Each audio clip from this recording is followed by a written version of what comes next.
how do I improve, where do I improve. The more detail you provide a child as to where his strengths and weaknesses are, where he's in the middle in some things, the more the child is able to work with his strengths and weaknesses and come up to grade. And we find this again and again. Competition oneself, why and why it works better. Roger Bannister, you've heard of Roger Bannister, some of you? 1950s, 54. He was the first man in human history that ran a mile in under 4 minutes. And the world stood up to him. He was a medical student at Oxford. And when he finished at the finish line, he fell on the ground and he fell unconscious. So when he woke up, people said, how did you feel winning? He said, I thought I must be dead. Because he'd been told for so long he'll die in the attempt. Because nobody historically had done it. Doctor said it was impossible to do. This is what we tell our children. You can do it, you're in class 5. Stick to what you can do. You see, we're limiting children. But if you say to them, no, you can go beyond your own self. You can compete with yourself and show you can do it, then the world will stand up to you. What was fascinating about Roger Bannister's experience was that the year that he did it, which historically never happened, in that same year, after he did it, 16 other people worldwide did it. And within the next 3 years, 200 people did it. So this is mesmerizing. It shows how competition with oneself leads children into greater heights of excellence than competition with another. Competition with others follows competition with oneself, but not the other way around. So if we make the premise of education competition with oneself, we'll get greater success. The child who's getting bottommost marks in the class, he's told, oh, you make tremendous progress. Do you think his enthusiasm will redouble? We actually gave certificates to children who had made tremendous progress. And that meant all the world for them. In one branch, for example, Anandnagar, I believe that, they took some photographs as well. Sushmita is a witness to all this, head of the innovation wing, and I'll ask her to just come and talk with your permission on Ms. Nautiyal, as I finished just my couple of last thoughts, to share about this. Huh? Okay, so there, class 4 and 5 children were getting their certificates, and the mothers were in tears because for the first time in the history of their children were getting a certificate on stage for progress. They never got a certificate of progress. They'd been the bottom of the class, they'll continue the bottom of the class, they'll never graduate from remedial. Year after year, they'll be feeling, I'm no good, I can't compete, I'm just not going to make it.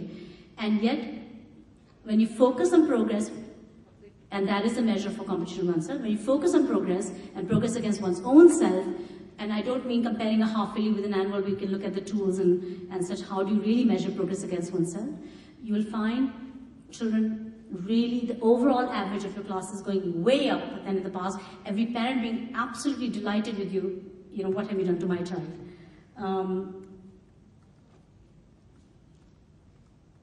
Different types of evaluations are there, but they don't have, children says, okay, a child says, look, you've given me 6.9 out of 10, 69%, I don't know, I don't have the information now to go improve myself. So when a teacher is asked, well, the father says, please tell my son, how can he improve his average? 70% in mathematics is not good. So what does the teacher say normally? What will you advise them normally? You say, work hard? Most teachers will say, work hard. Yeah, that's what you would say, because you're from, enlightened school doing great things. But majority of them will say, work hard and focus on your weaknesses. Yeah? The poor child is already weak. He's going to focus on his weaknesses. He's going to go nowhere. His average marks are not going to go up. And his self-confidence is already very low. He's already perhaps working very hard, being threatened by his father and mother to work all night and all day. Right? So we have to have information, not just summative information that says, oh, you're 70%. That only does a job of classifying, and we're doing injustice. This one number, the summative number, has held education back more than anything else in education.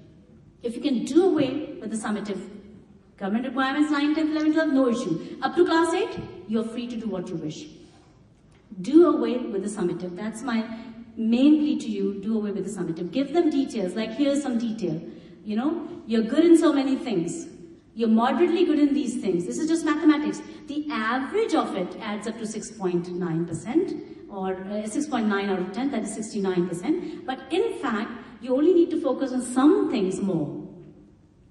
And this is a plan of action for the child. Every child gets a report like this, they can improve, they can showcase their own success, they can compete with themselves. And they don't need the average. In fact, if you do away with the average, they're going to do a better job of improving by the next exam or next test. We don't want to call them exams. So something like this, we put it in color codes and all that.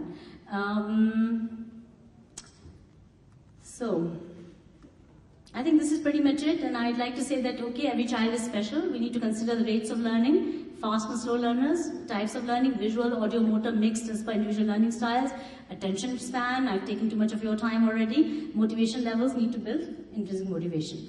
So all these things, and if we are focused on the individual child and use some of these ideas, try them out, please come back and report if you do find some of this interesting, what you've tried out, how it has helped you, and I hope it will help you. And you can also be part of the, the sharing team that shares with each other's successes. Because we need to learn more. As I began with my presentation, we don't know enough.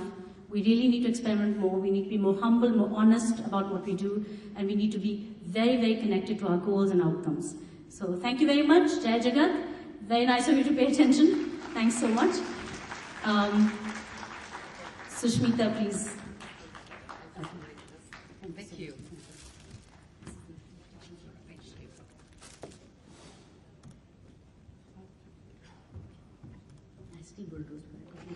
So much to say. No, it's just. Give me my hands like I didn't have my hand. I know, this will get the mindset. May I have a hand mic, please? I'll use this mic. Go ahead, use this mic. Thank you, Sunita. Now, how do I summarize such a thought-provoking presentation? So I thought of Maria Montessori's quotes, a few of them. First of all, education is not a race. This is not Maria Montessori. Education is not a race where the child who comes first wins. Montessori believes that what we need to develop in our teachers is not so much the mechanical, scientific spirit, but the spirit, scientific temper, but the spirit of the teacher. Warmth, compassion, love, trust. Listening to Sunita Ji, a scientist, now into education. Maria Montessori based her entire pedagogy, a scientist, she practiced precise scientific experiments, yet she believed that love, faith, and trust were the best tools for teaching children. That's exactly what Sunita's presentation was all about. And yes, the goal of the past was to create thinking individuals. The goal of present is to create integrated individuals. Like I said yesterday, with thinking hearts and feeling heads. Because the problem of today's education is just not giving us a body of facts or literary information. Because if that were enough, we would not have the present chaos, we would not have the present turbulence, delinquencies, children not performing well, terrorism, all that is going around. So the problem of education today is to provide the hypothesis of the soul, the inherent factor, the good, the beautiful, the truth. Inclusiveness, compassion, cooperation, and love must take the place of competitiveness, aloofness, exclusiveness. While these qualities were important in bringing us to this point of evolution today, what we need today is deeper spiritual understanding and humanitarian values. And as Gracie put it very well this morning, let not the teaching be teacher-centric. Follow the child in spirit. So thank you, Sunita ji, so much for that thought-provoking presentation. I call upon Ms. Sushmita Basu, Head of Innovation Department. You know, it's so important we do Innovations Day under the direct guidance of our former President, Dr. APJ Abdul Kalam. And when he decided to give us the privilege of working with him, his first question was, how will you go about promoting scientific temper and innovative thinking in your children? I told him, sir, we have an innovation department to promote, really, we do a lot to promote creative thinking. And here's a department. Yesterday, I wanted to officially thank you for all the help at the There you are for the photo shoot outside. All your able team was there to help me. And secondly, in all the branches, to maintain quality control, how do we come to know what's happening in all the other branches? The synergy, the energy, the ideas.